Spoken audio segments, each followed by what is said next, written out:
Have you ever done the right thing, but someone in charge made it much harder than it needed to be?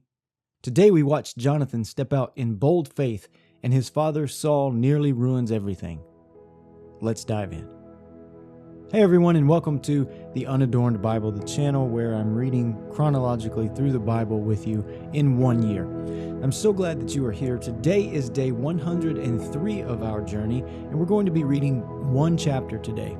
And that chapter is 1 Samuel chapter 14. The setup was in the intro, so let's dive right in. Chapter 14. One day, Jonathan, son of Saul, said to the young man who carried his armor, "Come, let's go over to the Philistine garrison on the other side." But he did not tell his father. Saul was staying in the outskirts of Gibeah under the pomegranate tree that is at Migron. The troops who were with him were about 600 men, along with Ahijah, son of Ahitub, Ichabod's brother, son of Phinehas, son of Eli, the priest of the Lord in Shiloh, carrying an ephod. Now the people did not know that Jonathan had gone. In the pass by which Jonathan tried to go over to the Philistine garrison, there was a rocky crag on one side and a rocky crag on the other.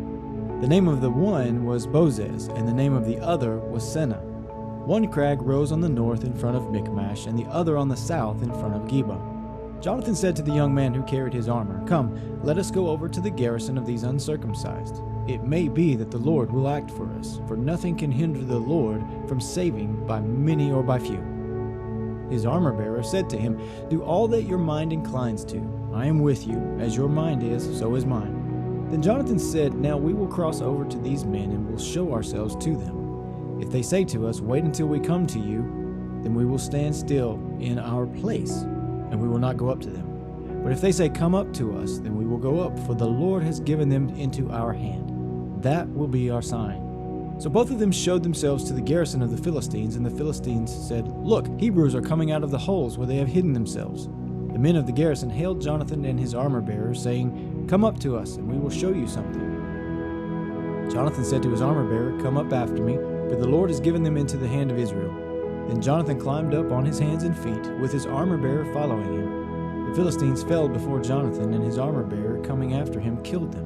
In that first attack, Jonathan and his armor-bearer killed about 20 men within an area about half a furlong long in an acre of land. There was a panic in the camp, in the field, and among all the people. The garrison and even the raiders trembled. The earth quaked, and it became a very great panic. Saul's lookout in Gibeah of Benjamin were watching as the multitude was surging back and forth. Then Saul said to the troops who were with him, "Call the roll and see who has gone from us." When they called the roll, Jonathan and his armor-bearer were not there. Saul said to Ahijah, "Bring the ark of God here." For at that time the ark of God went with the Israelites. While Saul was talking to the priest, the tumult in the camp of the Philistines increased more and more. And Saul said to the priest, "Withdraw your hand." Then Saul and all the people who were with him rallied and went into the battle, and every sword was against the other, so that there was very great confusion. Now the Hebrews who previously had been with the Philistines had gone up with them into the camp, turned and joined the Israelites who were with Saul and Jonathan. Likewise, all the Israelites who had gone into hiding in the hill country of Ephraim heard that the Philistines were fleeing. They also followed closely after them in the battle. So the Lord gave Israel the victory that day. The battle passed beyond Beth-aven, and the troops with Saul numbered altogether 10,000 men. The battle spread out over the hill country of Ephraim.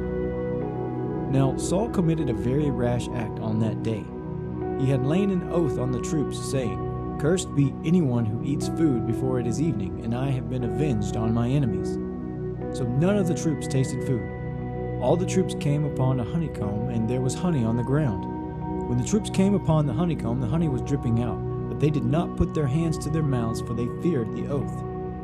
But Jonathan had not heard his father charge the troops with the oath, so he extended the staff that was in his hand and dipped the tip of it in the honeycomb, and put his hand to his mouth, and his eyes brightened. Then one of the soldiers said, "Your father strictly charged the troops with an oath, saying, 'Cursed be anyone who eats food this day.' And so the troops are faint." Then Jonathan said, "My father has troubled the land. See how my eyes have brightened because I tasted a little of this honey?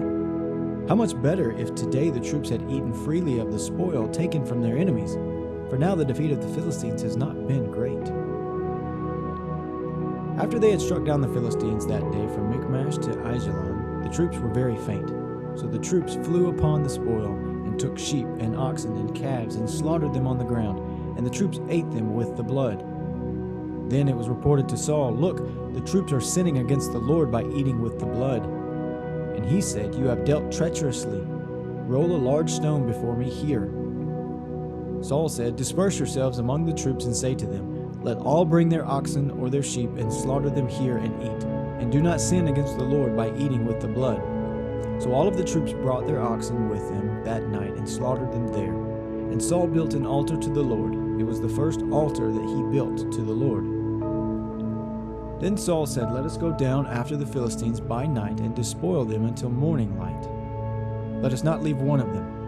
They said, "Do whatever seems good to you." But the priest said, "Let us draw near to God here." So Saul inquired of God, "Shall I go down after the Philistines?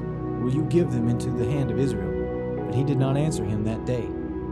Saul said, "Come here, all you leaders of the people, and let us find out how this sin has arisen today. For as the Lord lives, who saves Israel, even if it is my son Jonathan, he shall surely die."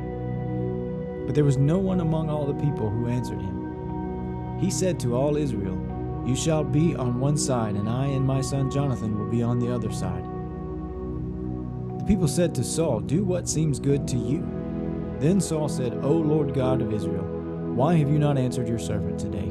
If this guilt is in me or in my son Jonathan, O Lord God of Israel, give Urim, but if this guilt is in your people Israel, give Thummim." And Jonathan and Saul were indicated by the lot, but the people were cleared. Then Saul said, "Cast of the lot between me and my son Jonathan," and Jonathan was taken. Then Saul said to Jonathan, "Tell me what you have done." Jonathan told him, "I tasted a little honey on the tip of my staff that was in my hand. Here I am, I will die." Saul said, "God do so to me, and more also, you shall surely die, Jonathan." Then the people said to Saul, "Shall Jonathan die, who has accomplished this great victory in Israel? Far from it. As the Lord lives, not one hair of his head shall fall to the ground, for he has worked with God today." So the people ransomed Jonathan, and he did not die. Then Saul withdrew from pursuing the Philistines, and the Philistines went to their own place.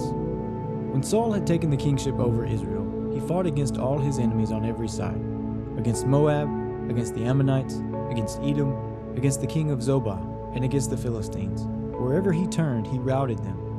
He did valiantly and struck down the Amalekites and rescued Israel out of the hands of those who plundered them. Now the sons of Saul were Jonathan, Ishvi, and Malchishai, and the names of his two daughters were these. The name of the firstborn was Merab, and the name of the younger was Michal. The name of Saul's wife was Ahinoam, daughter of Ahimaaz. And the name of the commander of his armies was Abner, son of Ner, Saul's uncle. Kish was the father of Saul, and Ner the father of Abner was the son of Abiel. There was hard fighting against the Philistines all the days of Saul, and when Saul saw any strong or valiant warrior, he took him into his service. We opened with a question about doing right under poor leadership, and Jonathan's story hits home. His faith led to victory, while Saul's pride nearly turned it into a tragedy. If this reading challenged you or inspired you, hit that like button, leave us a comment below, and subscribe so that we can keep walking through the scriptures together. I'll talk with you tomorrow. Take care.